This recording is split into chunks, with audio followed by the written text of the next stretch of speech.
오늘도 복음으로 살기를 소망합니다. 2월 20일 오늘 복음입니다.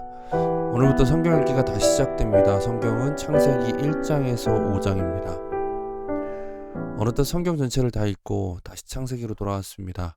이번에는 올려드리는 묵상만 보고 끝내지 마시고 제시해드리는 범위의 성경을 함께 읽으시기를 부탁드리겠습니다. 말씀을 가까이 하는 것이 신자의 힘이라는 것을 잊지 않기를 바랍니다. 그런데 왜 교회는 이렇게 성경 읽기를 강조할까요? 매주 출석만 잘하고 예배만 잘 드리면 되는 것 아닐까요? 오늘 우리가 읽을 창세기의 처음 몇 장은 왜 우리가 말씀을 가까이 해야 되는지를 가르쳐 줍니다. 창세기 1장 1절입니다. 태초에 하나님이 천지를 창조하시니라. 성경의 시작은 하나님께서 천지를 창조하셨다는 위대한 선언으로 시작합니다. 이것은 설명이 아니라 선언입니다. 모든 것의 전제가 되는 것이죠. 그런데 하나님께서는 천지를 창조하실 때 어떻게 창조하셨나요? 말씀으로 창조하셨습니다. 말씀으로 창조하셨다는 의미는 언어를 사용하여 창조하셨다는 의미가 아닙니다. 만약 언어를 사용해서 창조하셨다면 과연 어느 나라 말을 사용하셨을까요? 말씀으로 창조하셨다는 것의 의미는 하나님의 뜻대로 창조하셨다는 것입니다. 모든 것이 하나님의 뜻대로 창조되었습니다. 그래서 하나님께서는 창조하신 세계를 보시며 보시기에 심히 좋았더라 라고 하신 것입니다.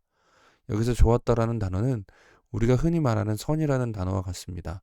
즉 하나님의 뜻대로 된 것이 선입니다. 창세기 3장 2절에서 6절에 보겠습니다. 여자가 뱀에게 말하되 동산 나무의 열매를 우리가 먹을 수 있으나 동산 중앙에 있는 나무의 열매는 하나님의 말씀에 너희는 먹지도 말고 마시지도 말라 너희가 죽을까 하노라 하셨느니라.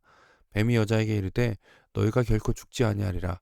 너희가 그것을 먹는 날에는 너희 눈이 밝아져 하나님과 같이 되어 선악을 알 줄을 하나님이 아심이라. 여자가 그 나무를 본즉 먹음직도 하고 보험직도 하고 지혜롭게 할 만큼 탐스럽기도 한 나무인지라. 여자가 그 열매를 따먹고 자기와 함께 있는 남편에게도 주매 그도 먹은지라. 하나님의 뜻대로 창조된 세상은 하나님의 말씀에 순종함을 통해 가장 아름다운 선을 이루었습니다. 모든 것이 조화롭고 기쁨이었습니다. 그것을 가장 잘 보여주는 것이 에덴이었죠. 에덴은 기쁨이라는 의미를 갖고 있습니다. 그런데 하나님처럼 되고 싶었던 인간은 그만 하나님의 말씀을 어기게 됩니다. 이것은 불순종을 넘어 하나님의 뜻에 대한 대항이고 하나님에 대한 반역입니다. 그로 인해 죄가 들어왔습니다. 죄가 들어오자마자 인간이 한 행동은 자신을 부끄러워한 일이었습니다. 죄는 하나님이 아니라 자기 자신에게 집중하게 합니다. 인간은 하나님 없이는 완벽할 수 없는 존재입니다. 그래서 부끄러움이 보이는 것이죠. 결정적으로 죄는 하나님에게서 자신을 숨기게 하였습니다. 범죄한 아담은 하나님이 부르실 때 숨었습니다. 창세기 4장 5절에서 7절입니다. 가인과 그의 재물은 받지 아니하신지라. 가인이 몹시 분하여 안색이 변하니 여호와께서 가인에게 이르시되 내가 분하여 함은 어찌 됨이며 안색이 변함은 어찌 됨이냐. 내가 선을 행하면 어찌 낫을 들지 못하겠느냐. 선을 행하지 아니하면 죄가 문에 엎드려 있느니라. 죄가 너를 원하나 너는 죄를 다스릴지니라. 죄는 하나님께서 창조하신 세상을 망가뜨리기 시작했습니다. 가인의 때에는 살인으로 이어졌습니다. 가인은 아담의 아들입니다. 아담이 범죄한 후 얼마 되지 않아서 일어난 일이라는 얘기죠. 가인의 경우도 결국 하나님의 뜻을 받아들이지 못하고 그 뜻에 반하는 모습입니다. 죄의 뿌리는 하나님보다 자기 자신을 중요시하는 마음입니다. 창세기 3장 21절입니다. 여호와 하나님이 아담과 그의 아내를 위하여 가죽옷을 지어 입히시니라. 하나님께서는 그들에게 가죽옷을 지어 입히셨습니다. 이는 선악을 알게 하는 나무를 통해 드러난 인간의 한계를 하나님께서 직접 짊어지시고 해결하시고자 하신 것입니다. 가죽옷을 만들기 위해 짐승이 죽어야 합니다. 여기서 우리는 죽음을 통해 생명을 주시는 하나님의 사랑의 방식을 보게 됩니다. 성경은 시작부터 복음을 말하고 있습니다. 창세기의 전반부 인류의 기원에 관한 이야기는 우리가 본질적으로 어떤 존재인지를 깨닫게 합니다. 하나님을 위해 창조되었으나 스스로 하나님이 되고자 하였던 우리 조상의 모습이 우리 안에 있는 죄의 본질을 깨닫게 합니다. 그리고 또한 동시에 우리는 하나님의 놀라운 은혜의 시작을 보게 됩니다. 가죽옷을 지어 입히신 하나님께서 그리스도를 십자가에 못 박으셨습니다. 그리스도의 죽음이 우리를 살린다라는 것을 가르쳐 주는 것이죠. 우리가 말씀을 가까이 해야 되는 이유는 이제 복음으로 말미암아 새로운 생명을 얻었기 때문입니다. 죄인이었던 우리가 하나님의 자녀가 되었습니다. 그렇기 때문에 우리는 처음 사람들이 범죄하기 전에 누렸던 기쁨을 다시 누릴 수 있는 자격을 가지게 되었습니다. 이제 그것을 누리기 위해 우리는 무엇을 해야 될까요? 바로 하나님의 말씀을 통해 하나님의 뜻을 알고 그 뜻에 순종하는 삶을 사는 것입니다. 하나님의 나라를 살아간다는 것은 하나님의 뜻을 따라 살아간다는 것을 의미합니다. 하나님의 말씀인 성경이 아니고서는 하나님의 뜻을 알 수 있는 다른 방법이 없습니다. 그래서 우리는 오늘도 하나님의 말씀인 성경을 가까이 해야 합니다. 말씀으로 하나님의 나라를 누리며 살아가시기를 간절히 소망합니다. 함께 기도하겠습니다. 오늘부터 말씀 읽기를 다시 창세기부터 새롭게 시작합니다. 말씀을 가까이 하며 하나님의 뜻대로 선을 이루며 살아가는, 기쁨을 누리며 살아가는 우리가 되길 원한다라고, 말씀을 읽을 때마다 주의 뜻을 알게 하시고 주님의 은혜를 충만하게 부어달라고 우리 잠시 하나님 앞에 기도하는 시간을 갖겠습니다.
사랑해 주님 감사합니다. 오늘도 우리에게 주의 말씀을 가까이 할 수 있는 시간들을 갖게 하시니 감사합니다.